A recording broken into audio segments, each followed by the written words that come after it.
चुनाव चल रहा है, तो कुछ पॉलिटिकल सवाल भी होगा आप लोगों से क्योंकि यूथ है ना, तो क्या लगता है कि इस बार के चुनाव में कौन जीत रहा है? श्री नरेंद्र दामोदर दास मोदी। वजह क्या है ये बताइए?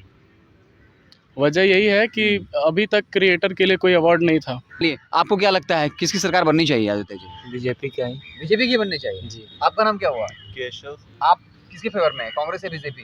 बीजेपी। सारे बीजेपी के सपोर्टर्स यहाँ बैठे हुए हैं। चलिए, आप बताइए आपका क्या नाम हुआ? मेरा नाम साहिल गुप्ता है। साहिल गुप्ता है। आप भी कह रहे बीजेपी जीतना चाहिए?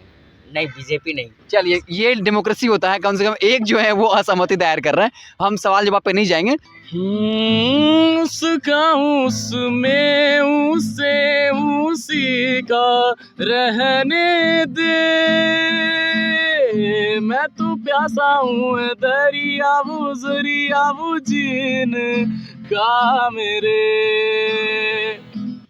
तो अब चलिए बिहार की राजनीति पर कुछ सवाल आप युवाओं से पूछते हैं।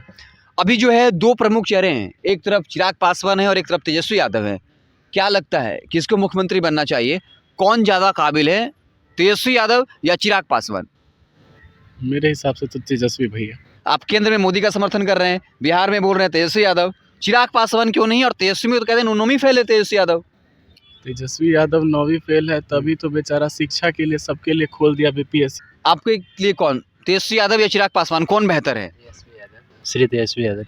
नीतीश कुमार कहते हैं कि देखो जंगल राज आ जाएगा, पहले माँ बेटी बहू सुरक्षित नहीं रहती थी, अगर आरजेडी की सरकार आई तो जंगल राज आ जाएगा। सुनिए ना, अभी कौन सी सुरक्षित है? हाँ। मेरा सीधा सवाल है। हाँ। एक खोया खोया चांद था जो था खफा खफा, एक टूटा टूटा ख्वाब था जो तुझसे था जुड़ा, एक आधी आधी आस थी जो पूरी हो गई, तू मिल गए तो जाने क्यों ये दूरी हो गई।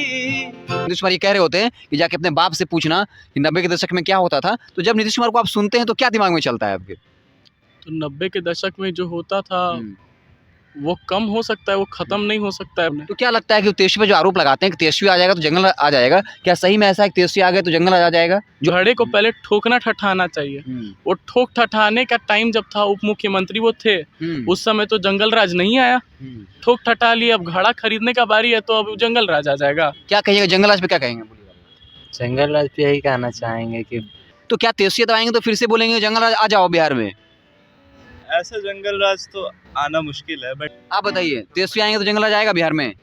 जंगल तो नहीं बता सकते, लेकिन माहौल जरूर बन जाएगा अगर तेजस्वी अगर जीत सकता है तो।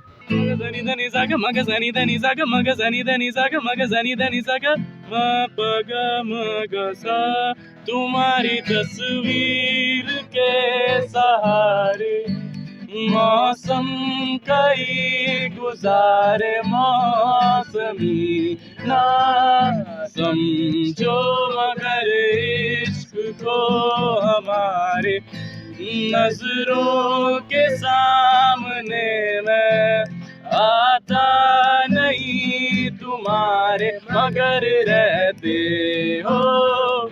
नमस्कार, मैं हिमांशु कुमार, आप देख रहे हैं वेव समाचार। इस वक्त पूरे देश में चुनाव का माहौल है, बयानबाजियां हो रही हैं, सरगर्मी बढ़ी हुई है। इसी बीच हम पटना के श्री कृष्णपुरी जो पार्क है वहाँ पर बैठे हुए हैं। यहाँ कुछ युवाओं से मुलाकात हुई, जो कुछ लोग जो हैं जो गाना गाते हैं, कुछ गिटार बजाते हैं और काफ़ी अच्छा गा रहे थे, बजा रहे थे। तो हमको लगा कि इन लोगों से बात करनी चाहिए।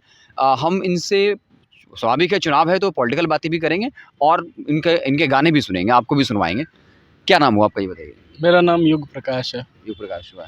आप सिंगर हैं, गाने की रियाज करते हैं? जी। यहाँ पे कहीं ट्रेनिंग भी लेते हैं? मैं प्राइवेट सीखता हूँ श्री दीपक मिश्रा सर से। अच्छा। तो आप ये बता रहे थे कि ये पार्क जो है यहाँ पे कई सिंगर्स में दिलचस्पी रखते हैं, वो आते हैं, तो उस तरह का माहौल यहाँ पर है? यहाँ पे बहुत अच्छा माहौल है। यहाँ पे सिंगर्स आते भी हैं, सिखाते भी हैं, सीखते भी हैं लोग। चुनाव चल रहा है तो कुछ पॉलिटिकल सवाल भी होगा आप लोगों से क्योंकि यूथ है ना, तो क्या लगता है कि इस बार के चुनाव में कौन जीत रहा है? मोदी। किनको जीतना चाहिए? श्री नरेंद्र दामोदर दास मोदी। वजह क्या है ये बताइए? वजह यही है कि अभी तक क्रिएटर के लिए कोई अवार्ड नहीं था, क्रिएटर्स अवार्ड निकाला, साथ ही साथ गेमर्स के साथ बैठे, और बहुत जल्दी एक फील्ड निकल रहा है कि वो क्रिएटिव लोगों के साथ बहुत आगे बढ़ रहे हैं, और वैसे करते करते बहुत जितने भी क्रिएटिव लोग हैं या फिर जितने भी स्किल्ड टैलेंटेड पर्सनैलिटीज़ हैं उनको वो आगे बढ़ाना चाहते हैं और ले जाएंगे, इसीलिए उनको जीतना चाहिए मेरे हिसाब से। अच्छा, ये 2 वजहें रही। हाँ, चलिए, आपका नाम क्या हुआ? मेरा हर्षित। अर्षित, पहले बता दें कि ये गिटार बहुत अच्छा बजाते हैं, मैं सुन रहा था, वो भी आपको सुनाएंगे, लेकिन पहले अर्षित नाम हुआ। आप बताइए, आपको क्या लगता है कि जो चुनाव हो रहा है इसमें कौन जीत रहा है या किसको जीतना चाहिए? ये सब तो हमको आइडिया नहीं है कुछ। ये सब फिर भी यूथ है तो लगता होगा ना कि हाँ, इनको जीतना चाहिए, इनको नहीं जीतना चाहिए। जो भी आइडिया खुल के बता दीजिए। ये सब उतना ध्यान नहीं देता सर। चलिए ठीक है, आपका क्या नाम हुआ? जी आदित्य कुमार। थोड़ा बोल्ड होके बोलिए। आदित्य कुमार। आदित्य कुमार। चलिए, आपको क्या लगता है किसकी सरकार बननी चाहिए आदित्य जी? बीजेपी का ही। बीजेपी की बननी चाहिए। जी। आपका नाम क्या हुआ? केशव। आप किसके फेवर में है, कांग्रेस या बीजेपी? बीजेपी। सारे बीजेपी के सदस्य यहाँ बैठे हुए हैं। चलिए, आप बताइए, आपका क्या नाम हुआ? मेरा नाम साहिल गुप्ता है। साहिल गुप्ता है। आप भी कह रहे बीजेपी जीतना चाहिए? नहीं, बीजेपी नहीं। चलिए, ये डेमोक्रेसी होता है, कम से कम एक जो है वो असहमति दायर कर रहा है। हम सवाल जवाब पे नहीं जाएंगे। चलिए, अब सीधे आते हैं मुद्दे पे, और आपसे ये कहेंगे कि आपका जो फेवरेट गाना है ना, वो गाना पहले आप दर्शकों को सुनाइए। कौन सा फेवरेट गाना पहले ये बताइए, किस गायक की है? उसका ही बना गाना भी है, साथ में रैप भी कंबाइंड है। ओके ओके, अब नया हो गया है तो क्लासिकल सीखा हूँ, लेकिन रैप भी साथ साथ में चलेगा। ठीक है, सुनाया जाए। उसका उसमें उसे उसी का रहने दे, मैं तो प्यासा हूँ दरिया वो जरिया वो जीन का मेरे, उसे घर दे गली दे शहर दे उसी के नाम के, कदम ये चले या रुके अब उसी के वास्ते, दिल मुझे दे अगर दर्द दे उसका पर उसकी हो वो हंसी गूंजे जो मेरा घर है खुदा, है खुदा जब बना उसका ही बना, है खुदा जब बना उसका ही बना।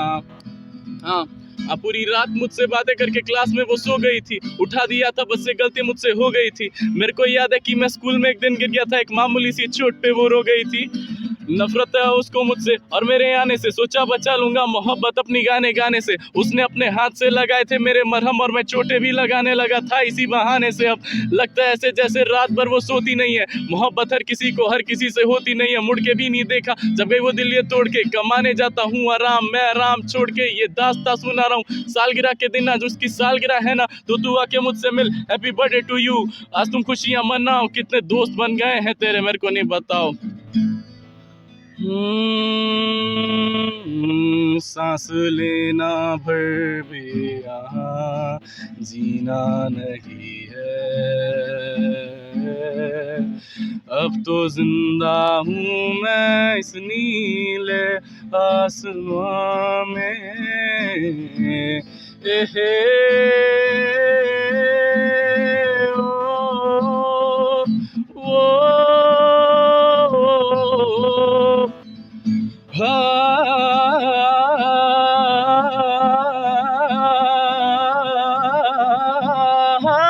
जो भी यादें हैं सभी कांटे हैं, बुला दो इन्हें मिटा दो इन्हें जुदाओं के भी। चलिए ठीक है, बहुत अच्छा।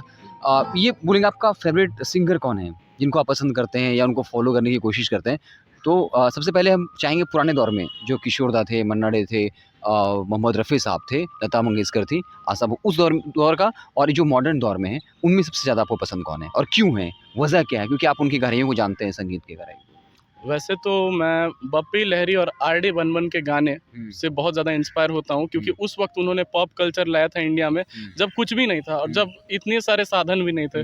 और किशोर कुमार खुद ही यॉडलिंग के सबसे बड़े बादशाह थे, तो उनको और इस दौर में अगर कहा जाए तो इस दौर के सबसे फाइनेस्ट, सबसे बेस्ट सिंगर मेरे हिसाब से श्री सोनू निगम जी सर हैं, और वो बहुत अच्छा गाते हैं और वो फाइन गाते हैं। सोनू निगम जी का कोई गाना जो गुनगुनाना चाहें? सोनू निगम अभी मुझ में कहीं हाँ।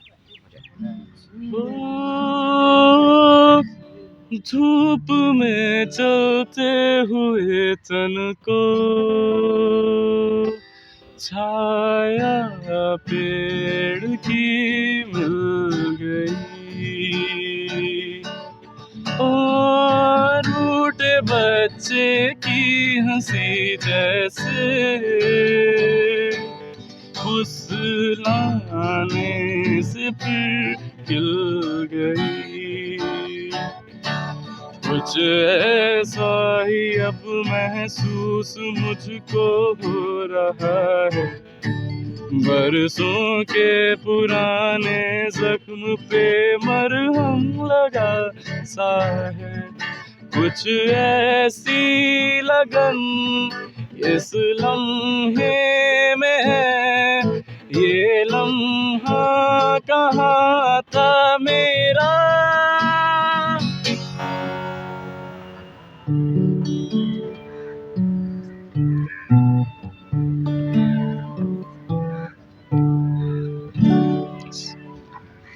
हाँ, तो चलिए कुछ और पॉलिटिकल सवाल हो जाए।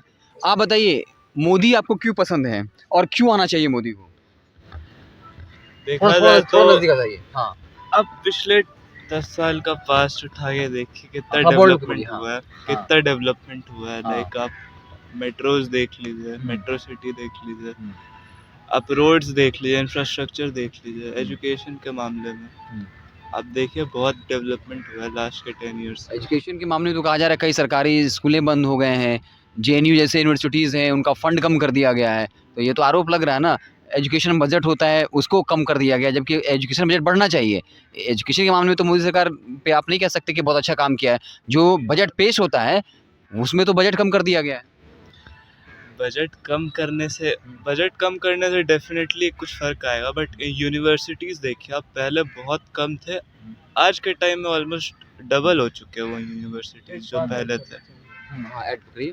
एक बात ऐड करना चाहूँगा, जैसे अगर पानी किसी के पास बहुत ज़्यादा होता है या तेल किसी कंट्री के पास बहुत ज़्यादा होता है तो वो शुरू कर देता है तेल या पानी का धंधा करना। वैसे ही अगर ज़्यादा साधन दिए जाएंगे स्कूल कॉलेजेस में तो ऊपर की पार्टी बहुत ज़्यादा ब्लैक मनी खाती भी है, और ये आमने सामने की बात है। बहुत बार ऐसा हुआ है, बहुत सारे अफसर पकड़ाए हैं जिन्हें की किताब कॉपियाँ बेचने के लिए सरकार पैसे देती है 300-400 करोड़, और उसमें से बहुत ज़्यादा 40 से 50% तो धांधली हो जाती है, बाकी जो बचता है वो मुश्किल से वहाँ तक पहुँचता है। तो अब थोड़ा है, उसके लिए ही बच्चे ध्यान से पढ़ लेते हैं और लड़ लेते हैं और मिल जाता है उनको, सच्चाई बात। नहीं, भाई करप्शन होता है इसका मतलब ये नहीं है ना कि सरकार बजट कम कर दे। मान लीजिए अब कहते हैं कि नहीं हॉस्पिटल्स में करप्शन होता है तो अब हम हेल्थ बजट ही कम कर देंगे, एजुकेशन में धांधली टीचर नहीं पढ़ाता है तो हम ऊपर का बजट ही कम कर देंगे। ये तो ऑप्शन नहीं हुआ ना। ऑप्शन नहीं है, मगर एक सच्चाई की बात ये भी है कि अगर कम रहेगा तो उसका जो हम लेखा जोखा लेंगे कि इतना पैसा मैंने दिया, इस पैसे में से इतना अमाउंट कहाँ गया, तो वो दिखाने को होगा कि हाँ इतना अमाउंट यहाँ गया। तो ज़्यादा पे भी हो सकता है ना कि आप कहते हैं कि मोदी जी अच्छे हैं, करप्शन नहीं होता है, बहुत मजबूत नेता है, सारी एजेंसियां हैं, घोटाला कर रहा है उसको आप पकड़ लीजिए। तो फिर अब ये बजट कम कर देना कहाँ तक जायज़ होगा ये बताइए? बजट कम करना जायज़ नहीं है, मगर यूनिवर्सिटीज़ की संख्या बढ़, लेकिन देखिए अब यूनिवर्सिटीज़ बढ़ जाए लेकिन बजट कम हो जाए तो फिर अगर यूनिवर्सिटीज़ बढ़ा तो बजट और बढ़ना चाहिए, है ना। चलिए आपके मुझे सवाल पूछ लेते हैं। ये कह रहे हैं कि बहुत अच्छा काम कर रही है मोदी सरकार, आप कह रहे हैं कि नहीं मोदी सरकार अच्छी नहीं है। आपका कुछ कारण तो होगा ना, कुछ आपको समझ में आता होगा। नहीं, कुछ कारण नहीं है। आप ना अभी ये सब मत पूछिए, क्योंकि अभी मेरा 18 प्लस हुआ नहीं है। तो कहाँ लिखा हुआ है 18? जो प्लस ना हो वो ये सब मैटर पे बात नहीं करेंगे। अगर आप इंटेलेक्चुअल हो गए हैं तो अच्छी बात है, आपके अपने विचार हो सकते हैं। देखिए मेरा कहना यह है कि हम जिनको भी वोट देंगे ना वो जीत जाएगा। कारण नहीं पता है, नहीं, कारण कुछ नहीं पता है। फिर भी आप मोदी से नफरत करते हैं, बोलते हैं नहीं आनी चाहिए। तो फिर क्यों नहीं आनी चाहिए बताइए?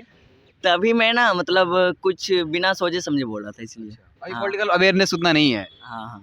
वही समझ लीजिए। हाँ, तो क्या लग रहा है राहुल गांधी के बारे में क्या सोचते हैं? अल्प ज्ञान बुद्धि को घटा देता है, हाँ? अल्प ज्ञान बुद्धि को कम कर देता है। हाँ, राहुल गांधी के बारे में ऐसा कहना है। राहुल गांधी के सपोर्टर बैठे हुए हम उनके बारे में बोल रहे हैं। अच्छा, तो राहुल गांधी के बारे में क्यों आपको पसंद नहीं है बताइए? राहुल गांधी इंडिया को इंटरनेशनल लेवल पे काफी डिफेम करते हाँ, क्या बोले? हैं। राहुल गांधी हाँ, इंडिया को इंटरनेशनल लेवल पे काफी डिफेम करते हैं। कैसे डिफेम करते हैं बताइए? इंडिया का मैटर आप यूरोप में जाके क्यों बकबक कर रहे हैं, इंडिया में कीजिए। इंडिया में डेमोक्रेसी है, इंडिया में लोग हैं, अगर आप सही बात बोलिएगा तो यहाँ राइट्स भी हो जाती है। तो उसके लिए यूरोप जाने की क्या ज़रूरत है बार बार? आप यूरोप में जाके बोल रहे हैं कि हमारे साथ वहाँ ऐसे होता है, वहाँ डिक्टेटरशिप है, दिस दैट ब्ला ब्ला, जो कि हमें भी मालूम है सच नहीं है। अगर डिक्टेटरशिप होता तो मैं शायद आपके सामने ऐसा इंटरव्यू भी नहीं दे पाता। ठीक है, डिक्टेटरशिप उस लेवल का नहीं है, लेकिन क्या आपको नहीं लगता है कि शायद आपको पता है या नहीं कि जिस तरीके से प्रधानमंत्री बयानबाजी कर रहे हैं, जैसे उन्होंने बयानबाजी करी कि मनमोहन सिंह ने कहा था कि संसाधन पर अल्पसंख्यकों का पहला हक है। क्या आपको लगता है ये सच बात है या झूठ बात है? जो उन्होंने क्या मनमोहन सिंह ने कहा था कभी कि देश के संसाधन पर पहला हक मुसलमानों का है? क्या आपको क्या लगता है? क्या मनमोहन सिंह ने ऐसा कहा था? मनमोहन सिंह पीएम मोदी ने मंच से कहा है। क्या आपको लगता है कि उन्होंने सच कहा है? मनमोहन सिंह और कांग्रेस हर तरह की विचारधारा लेके आई, और श्री मोदी जी जब आए हर तरीके की चीज लेके आई, वो हर तरीके से साधन लेके आए, और जब मोदी जी आए तब वो ऑन द मार्क आया। अब आप इसमें कांग्रेस की जीत समझिए या डेमोक्रेसी की जीत समझिए, जीतेगा तो मोदी। हाँ, जीतेगा तो मोदी ही, लेकिन डिक्टेटरशिप है या नहीं, या क्या वो कम हो रहा है, इस पे क्या कहिएगा? मुझे ऐसा नहीं लगता है कि मुसलमानों, सिखों, जैनों किसी को भी दबाया जा रहा है या फिर किसी को भी खत्म किया जा रहा है, मगर मेरा ये मानना है कि हिंदुत्व को वापस से जिंदा किया जा रहा है भारत में, और ये हाँ। सच्चाई है और ये बहुत खुशी की बात है हमारे लिए। हाँ, लेकिन क्या लगता है कि किसी प्रधानमंत्री को मंच से जो है इस तरह कहना चाहिए कि सारे मुसलमान घुसपैठियाँ हैं, या उस तरह के बयानबाजी, या संसद में जो गालियाँ दी जाती हैं, आपको याद होगा जो विधुड़ी साहब हैं उन्होंने गालियाँ दी थी एक मुसलमान को, या फिर आप देखिए हैदराबाद में जहाँ पे एक भाजपा नेत्री हैं और मस्जिद की तरफ तीर की तरफ मस्जिद की तरफ इशारा कर रही हैं। क्या लगता है कि ये सही है? क्या ऐसे दंगा नहीं भड़केगा? हिंदुत्व अगर सही है, लेकिन क्या इस तरीके से दंगा, इस तरह से माहौल क्रिएट करना, गाली देना, हर मुसलमान को देशद्रोही कह देना, आतंकवादी कह देना, क्या लगता है? क्योंकि यहाँ पे हामिद भी हुए, यहाँ पे अब्दुल कलाम भी हुए, कि क्या सारे मुसलमानों को टैग कर देना सही है? आप लोग यूथ से सवाल पूछ रहे हैं। हिंदू धर्म कभी ये नहीं सिखाता है कि आप सामने वाले धर्म को खत्म कर दो, या आप सब, वो तो सिखाता है वसुधैव कुटुंबकम। लेकिन क्या, हाँ, धर्म सिखाता है, लेकिन क्या इसके नाम पे जो राजनीति लोग कुछ लोग करते हैं, क्या वो सही है? यही तो मैं पूछ रहा हूँ। उसमें भाजपा के बड़े नेता हैं, वो बिल्कुल गलत है। इसको आप नहीं एक्सेप्ट करते हैं। हाँ, हिंदुत्व की राजनीति आप बोल रहे हैं, बीजेपी अच्छा काम कर रही है, इस चीज़ को आप एक्सेप्ट नहीं कर रहे हाँ हैं, जी। जिससे माहौल खराब हो। हाँ, क्योंकि जहाँ तक मुझे लगता है, ऐसा मुझे लगता है कि जो श्री राहुल गांधी जी भी हैं हमारे बहुत सबसे प्यारे, उनका नाम लेते हुए मुस्कुराते क्यों हैं? वो मस्जिद गए थे तो सारे लोग इस तरह से कर रहे थे और उन्होंने भी ऐसे किया था। तो ये हमारा हिंदू धर्म है कि हमारे खून में यही संस्कार जा रहे हैं, हमारे खून में चल रहा है ये संस्कार। लेकिन मुस्लिम्स को अपलिफ्ट करना और हिंदूज को अपलिफ्ट करने पे ध्यान रहना चाहिए, इस पे नहीं कि मुस्लिम्स को डाउन लिफ्ट या फिर हिंदूज को डाउन करके और फिर हम अपने आप को ऊपर समझे, नहीं तो हम इक्विवेलेंट ही होते हैं उस तरीके से। ये सच्चाई है। तो नहीं, मेरा वही सवाल था, क्या आप भाजपा के सपोर्टर ज़रूर हैं, लेकिन क्या आप चाहते हैं कुछ भाजपा सांसद विधायक जिस तरीके से बयानबाजी करते हैं, क्या वो होना चाहिए संसद में? क्योंकि संसद में आप, जहाँ आपने, देखिए आपका सवाल का जवाब देते हैं, आपने कहा कि राहुल गांधी डिफेम करते हैं, लेकिन क्या आपको लगता है संसद में जो विधुड़ी जी ने बयान दिया था, आपको याद होगा किस तरह के गाली का उपयोग किया गया, हम नहीं कर सकते हैं, एक दानिश अली थे वहाँ के, तो क्या लगता है सांसद का वो बयान पूरे विश्व में वायरल नहीं होता है? जो चाहे प्रधानमंत्री हो कोई और हो, अगर इस तरह का बयान देता है तो क्या वो सोशल मीडिया पे वीडियो वायरल नहीं होता है? इधर जो हाल फिलहाल में पीएम मोदी का जो भाषण था, तमाम जो विदेशी अखबार हैं, हर जगह अखबारें छपी है कि देश के प्रधानमंत्री ने मुसलमानों को लेकर ऐसा कहा, तो क्या आपको नहीं लगता उससे डिफेम नहीं होता है देश? सर, आप राना अय्यूब को जानते हैं? शी इज अ जर्नलिस्ट, काफी एंटी इंडिया प्रोपेगेंडा वो चलाती है, न्यूयॉर्क टाइम्स में वो काम करती है। आप बताइए उसके बारे में हम क्या कर सकते हैं? वो इंडिया में तो रहती नहीं है। लेकिन वो एक पत्रकार हैं, उनका अपना एजेंडा है, लेकिन नरेंद्र मोदी देश के प्रधानमंत्री हैं। तो अब वहाँ नरेंद्र मोदी अच्छा भी कुछ बोलेंगे ना तो उसको उल्टा पुल्टा कर दिया जा सकता है, ये बात आपको ही मालूम है। जो आपका बेस्ट गाना हो, जो, चलिए अब जो है माहौल थोड़ा हल्का किया जाए, आपका जो बेस्ट गाना है वो गाना गा दीजिए।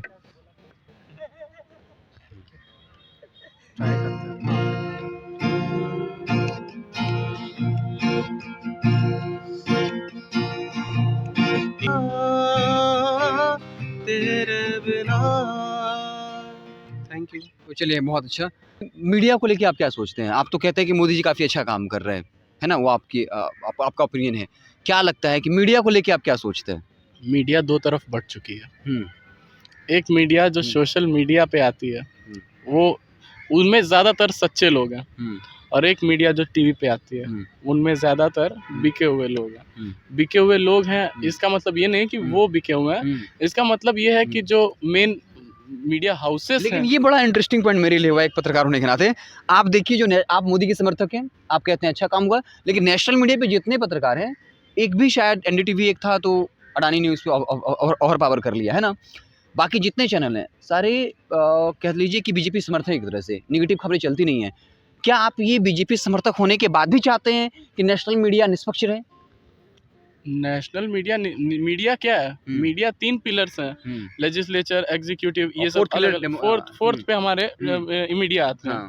मीडिया क्यों रखा गया? हम्म। मीडिया इसीलिए रखा गया हम्म। कि मीडिया जो आम जनता है हुँ, वो गलतियाँ निकाले, उनकी जो गलतियाँ निकालते हैं हमारी, हुँ, और हम लोग तक पहुँचाए, तो फिर हम लोग प्रोटेस्ट करेंगे या फिर हम लोग कुछ भी करेंगे, उस पे हम्म। एक्शन लेंगे। हुँ, तो मीडिया का काम है जागरूक करना। हम्म। अब मीडिया ही एक तरफ से बात करेगी, एक तरफा बात करेगी, तो फिर वो क्या होगी? वो तो मतलब एक तरीके से गद्दारी ही हुई देश के साथ। लेकिन आप अब एक और सवाल आपसे होगा और आप देखेंगे इसका क्या जवाब देते हैं। आप कहते हैं कि मीडिया को निष्पक्ष होना चाहिए, लेकिन मैं आपको नाम गिना देता हूँ। रवीश कुमार, पुन प्रसून वाजपेयी, अभिसार शर्मा, साक्षी जोशी, सारे लोग सरकार की आलोचना करते थे, लेकिन हर किसी को एक-एक करके चैनल से बाहर का रास्ता दिखा दिया गया। रवीश कुमार पर एंटी नेशनल के दाग जरूर लगते हैं, लेकिन एक भी उनकी खबर को लेकर के अगर वो गलती करते हैं आके माफ़ी मांगते हैं कि माफ़ करिएगा मुझे, मैंने गलती की। तो फिर रवीश कुमार जैसे पत्रकार को चैनल से बाहर कर देना क्या लगता है? एक बीजेपी समर्थक हैं, फिर भी आप चाहते हैं कि मीडिया आज़ाद हो। इन सारे पत्रकारों के बारे में आपकी क्या राय है? रवीश जी एक बहुत पुराने पत्रकार हैं। हुँ, उनके पास एक प्रॉपर इमेज है, उनका एक प्रॉपर स्थान है मीडिया में। हम्म। वो मीडिया के ही पिलर हैं हुँ, एक तरीके से, क्योंकि उनको देख के बिहार में जो भी मीडिया का सोचता है, उसका पहला रोल मॉडल कौन होता है? रवीश कुमार, क्योंकि वो उस मिट्टी से निकल के गए। हुँ, तो उनको निकालना या फिर किसी भी पत्रकार को एक तरीके से बाहर कर देना या फिर एक तरह से बैन कर देना, वो सही नहीं है। सबको चांस, सबको अपॉर्चुनिटी मिलनी चाहिए। आज के डेट में ये नया नया सीख रहा है तो इसको भी अपॉर्चुनिटी मिलती है। मैं इंटरमीडिएट हूँ, मुझे भी, और जो भैया हमसे बहुत अच्छा गाते हैं उनको भी।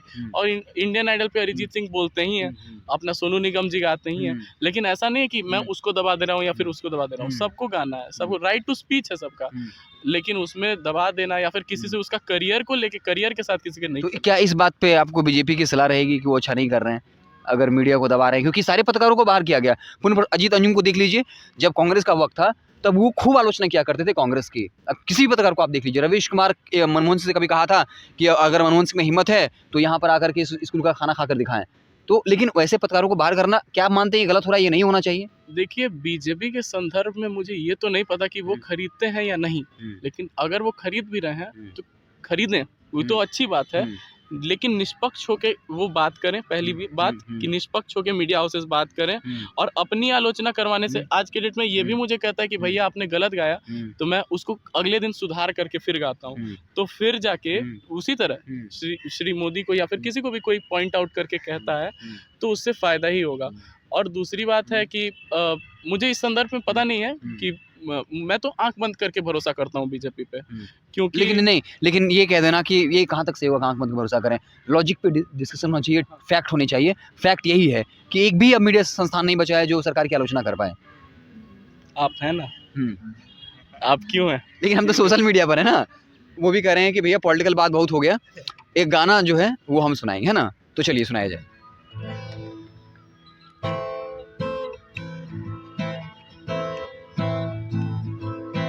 बातें कभी ना तू भूलना, कोई तेरे खातिर है जीरा, जाए तू कहीं भी ये सोचना, कोई तेरे खातिर है जीरा,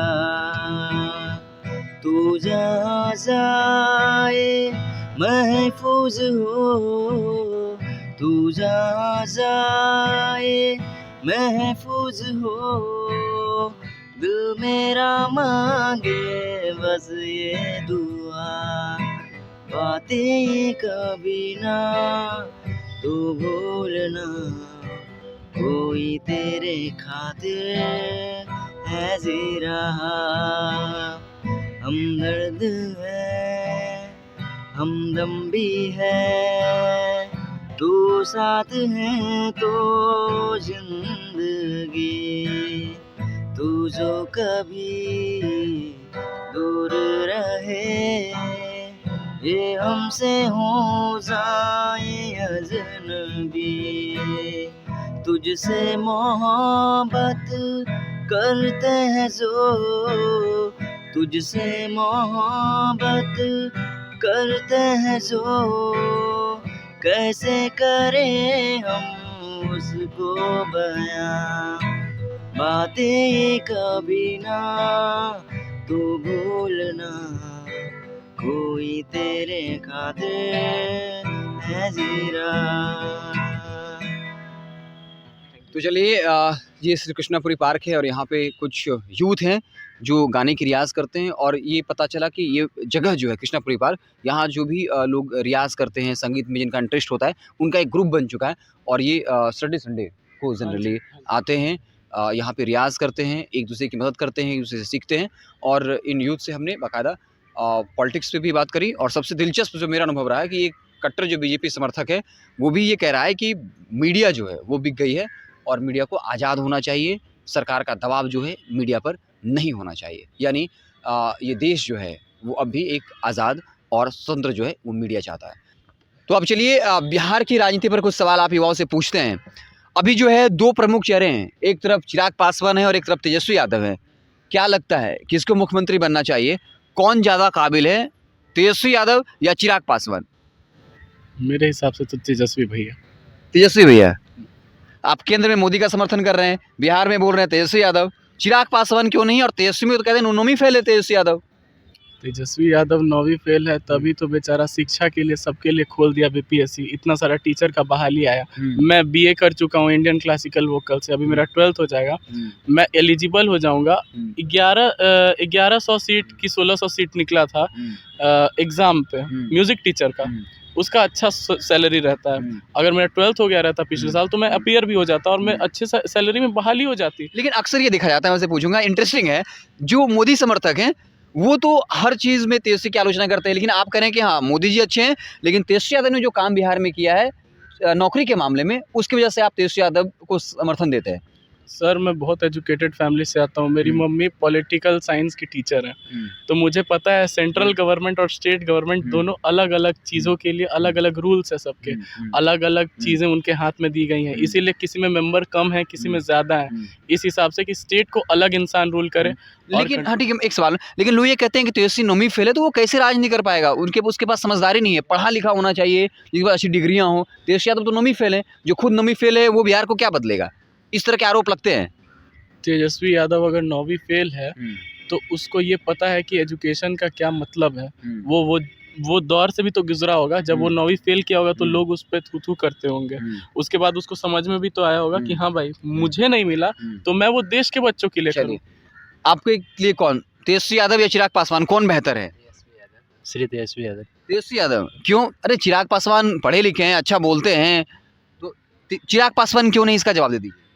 चिराग पासवान इसीलिए क्योंकि हम लोग इससे पहले कभी देखे नहीं है उनको इस भाव में, और तेजस्वी भाव में नहीं देखे हैं, इन भाव में नहीं देखे हैं। तेजस्वी यादव जी को देखे हैं क्योंकि वो इससे पहले उप मुख्यमंत्री रह चुके हैं, स्वास्थ्य विभाग के भी मंत्री रह चुके हैं, और उन चीज़ में हम देखे हैं उनके अंदर की बहुत सारा डेवलपमेंट है, इन बिहार में बहुत सारा डेवलपमेंट आया है। देखिए वो मुस्कुरा रहे हैं, वो पक्का जो है वो तेजस्वी का विरोध करने वाले हैं। खैर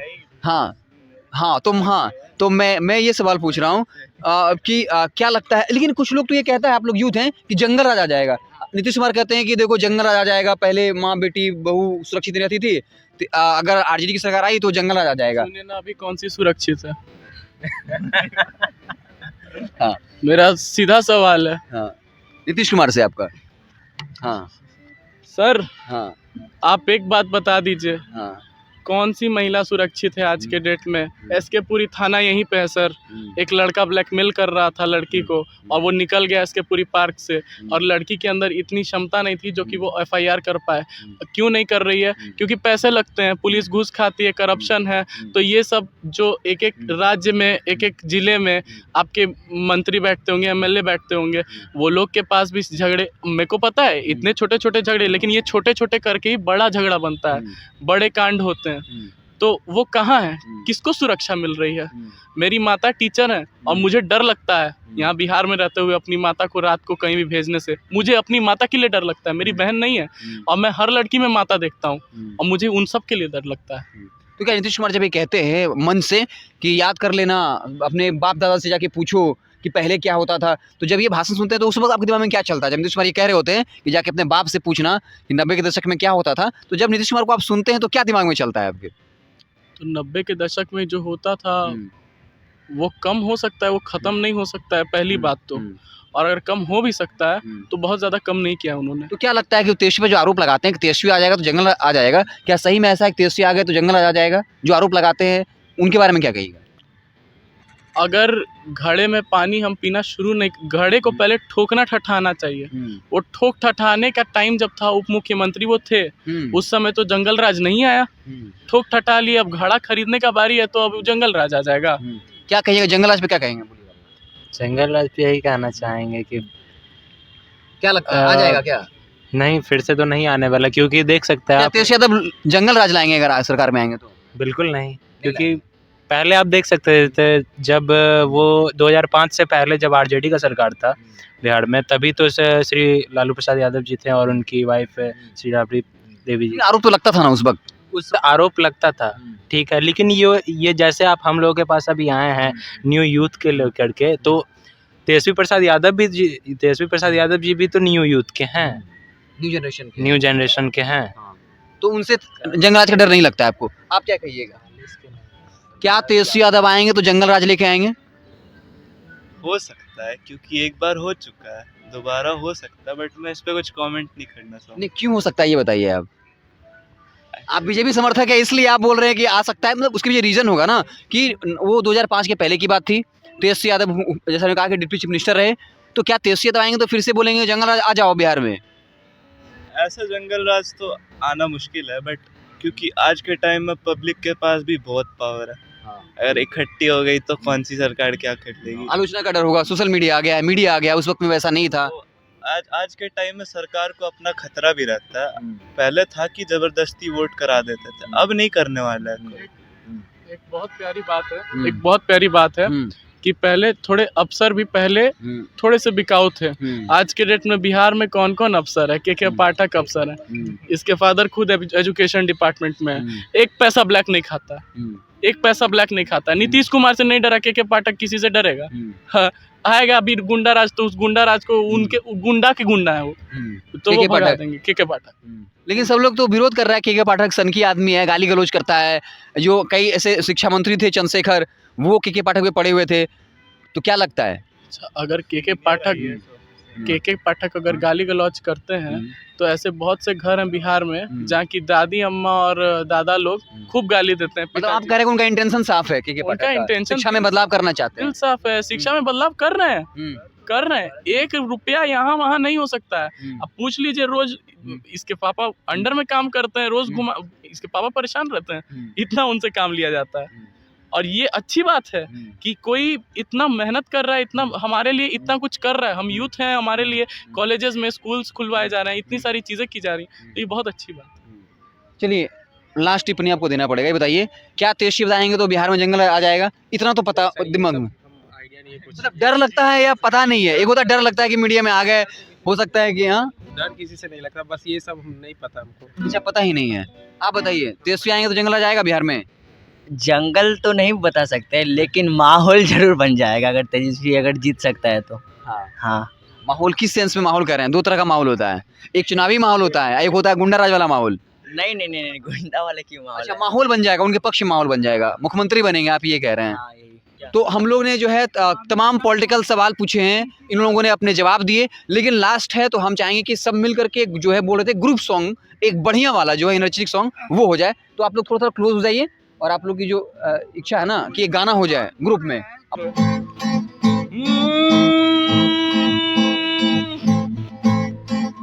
साथ में गाओगे ना सब? ग्रुप होगा।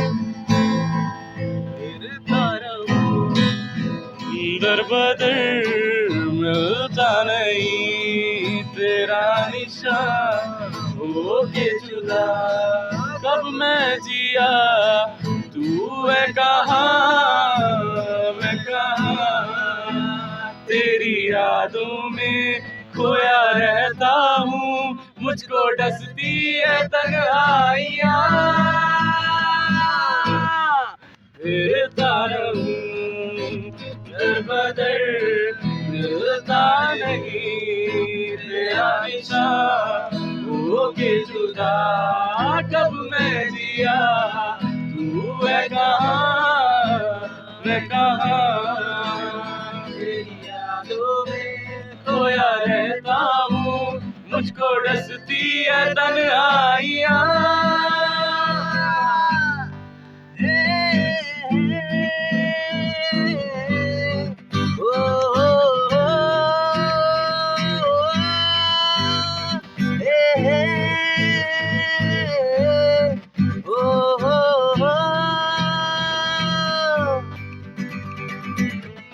Zani zaga maga zani dani zaga maga zani dani zaga maga zani dani zaga ma paga maga sa, तुम्हारी तस्वीर के सहारे मौसम कई गुजारे, मौसमी ना समझो मगर इश्क को हमारे, नजरों के सामने मैं आता नहीं तुम्हारे, मगर रहते हो हरदम मंजर में गुम हमारे, इश्क से मिला फिर दर्द से क्या गिला, इस दर्द में जिंदगी खुशहाल है, ये दूरियां फिलहाल है। खैरियत पूछो कभी तो कैफियत पूछो, तुम्हारे बिन दीवाने का क्या हाल है, क्या हाल है, दिल मेरा देखो ना मेरी हैसियत पूछो, तेरे बिन एक दिन जैसे 100 साल है, 100 साल है, अंजाम है तय मेरा, होना तुम्हें है मेरा, जितनी भी हो दूरियां फिलहाल है। 1 2 3 ये दूरियां फिलहाल है, फिलहाल है, खैरियत पूछो कभी तो कैफियत पूछो, तुम्हारे बिन दीवाने का क्या हाल